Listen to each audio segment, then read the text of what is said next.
I want to talk about Trent. Obviously, we didn't talk too much about individual performances, Chloe, but I like the fact that it isn't just me. I've been beating the Trent is the best right back in the world drum for 5 years plus now, at least.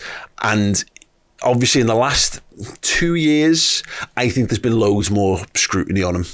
And it feels like in the last week, he's put some good performances in for England in midfield. He's come in and scored a really big goal at a really big moment in the Premier League against Man City. And it's kind of nice to see, not the people all of a sudden going, he's a perfect defender, but it's almost like they're going, okay, well, he is what he is. Like, you know, he's got the ability to do this like no other. I like the fact that I put a tweet out and I can say it with my full chest that I think he's the best right back the Premier League's ever seen, and I'm prepared to fight people on that, and I don't really care again anymore because there's never been anything quite like him, and I'm glad that he's having a good time again. Yeah, I don't think he had his best game against Manchester City, but I certainly don't think he was bad. There was people raving about Jeremy Doku, and look, Jeremy Doku's an unbelievable footballer, by the way. But those take-ons and those dribble past Trent moments, often Trent doesn't get dribbled past, he just doesn't engage because he doesn't want to be pulled out of position. Yeah. So he drops off at some point, and that's classed as it. He wasn't good for their goal. Neither was Sobo, though, either. Both of them weren't great. But I saw him for England in midweek, and he got man of the match in one of them. His passing is, you know, the closest person to him is Kevin De Bruyne, and I could rave about Kevin De Bruyne literally for weeks on end. And I think Trent, because there's been so much scrutiny on him, his defensive capabilities, he's kind of dismissed as a good footballer at times. He's an unbelievable footballer. Some of the passes he does and assists, no one else can possibly do. Only him and Kevin De Bruyne. He's so good, and I thought he was sound. His goal, the way he takes it, is brilliantly as well. He's just got a deal with Adidas, which, you know, is class as well. The shoes that he showed off to get a goal at Manchester City. So yeah, I'm happy to see him back. I think he's going to be extremely influential. Look, when Liverpool have been boss, Trent Alexander-Arnold has been unbelievable, and we used to see it from him out wide, whipping balls in, and somehow Salah getting a header on the end of him, even though he's like 5 foot something. So yeah, I think he's back to his best. I thought defensively he did quite well against Manchester City, and also, you know, he was influential in the game, and he did exactly what he needs to do, and hopefully that just continues for him. He just keeps seeing off the competition, Kieo, and this is the thing for me with Trent, is like you just get to kind of step back. I've always enjoyed watching him play, and he has had, you know, he's had better games than others, you know, throughout that, because he's a footballer. They all do. People forget sometimes, like, nostalgia is a powerful tool. Like, it's not like Gerrard had a perfect career for Liverpool. It's not like Roy Keane had this perfect career, and go through them. I'm certain how many people watched every game of Zidane's career, but there will have been games where his influence wasn't as you know, as huge. One of them. Yeah, they made a documentary about one 90 minutes of him running around the centre circle. Could have picked a better game for that, couldn't he? Yeah, absolutely. But it was one of those things that came out at the weekend.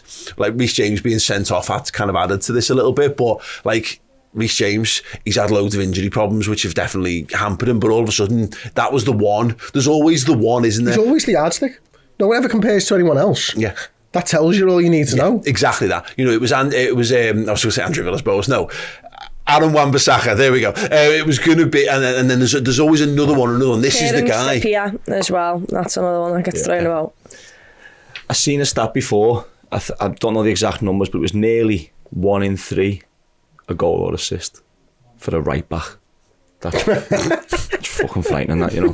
Like, it is. It's absolutely frightening. And isn't that the same as Darwin's? It's ridiculous. It's absolutely ridiculous. And it's over a lengthy period as well, do you know what I mean? So he's world class. That's Teddy Sheringham, though. He's the best right back in the world, in my opinion, never mind the league. Like, he's the best right back in the world. And this constant debate of where he goes and what we do with him, we don't do anything with him. We're just getting them numbers. And he's not a complete liability going back. And I seen Gary Neville say something yesterday, and I very rarely agree with Gary Neville, but defending is actually easy to learn compared to the part of the game that he's got. If you want to try and teach your right back to pass like that and score from outside the box, and you've got a big job on, but if you want to try and teach your right back to jockey Doku, then you can do it. You can do it. So he's not far away from that, and he's still, 25? 25, plenty of time. 25, plenty of cups to win. And do you reckon these boots, by the way, Chloe, do you reckon they've had a say or a little part to play in him striking that ball? Because I know if I had a pair of new Preds on, I'd be thinking I'm going to Gerrard. He's definitely shouting Gerrard in his head. Yeah, I think it had a part to play. So fair play Adidas for giving them for the big game. Like.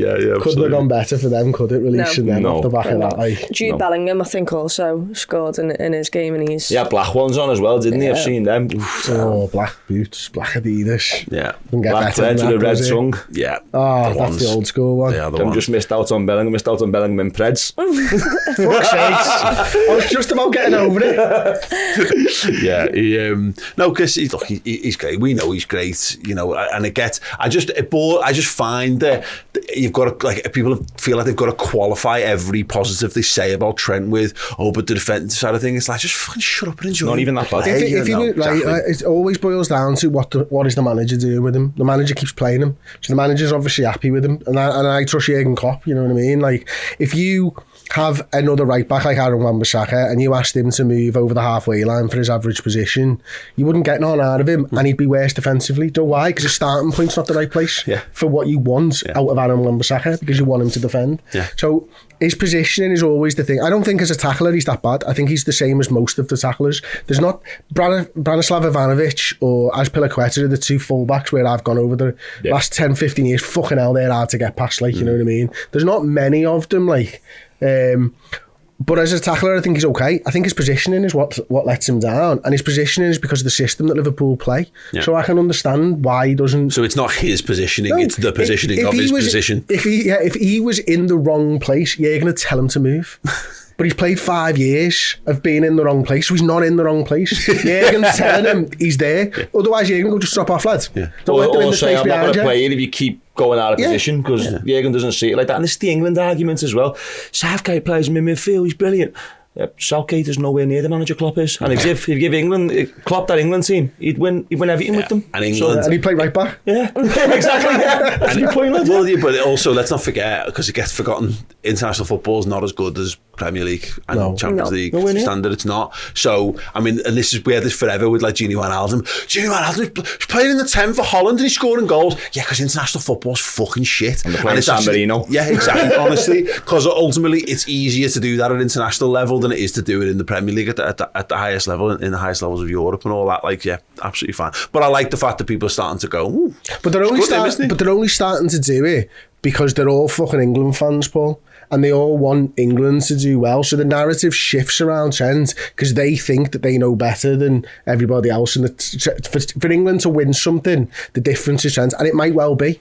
He's well better in midfield, I'm sure, than the players that they've had playing there. Yeah. So I can understand it. But until he has a bad performance in there, and then they'll go back he's not good defensively to play in midfield or whatever. Because that's all they want. They just want England to do well. It's not a Liverpool thing. No, I looked at Kyle Walker's performance at the weekend and the amount of times that he picked the ball up in that sort of inside right channel and was just giving it. And then what's his job there?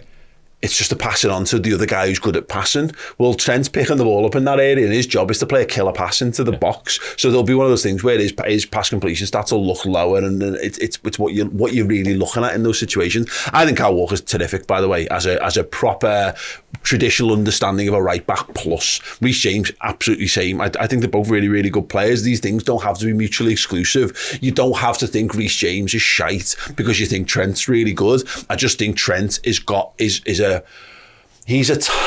talent beyond anything I've ever seen at right back. Generational is the word I'd use. I keep seeing people saying it, like we've mentioned it already. If you put Kevin De Bruyne at right back, you know, ask him how good of a defender would he be? He's better in the final third than Trent will be, of course, but he's just unfucking believable, and hopefully he just gets to play some football games and enjoy them, and we get to enjoy him, and the criticism can basically get. And we've won leagues and European Cups from playing at right back, and his numbers add up to blow anyone out the water who's ever played in that position. So I think that's he set records for most assists, didn't he? And like he made Andy Robbo a better left back, and Andy Robbo made Trent a better right back.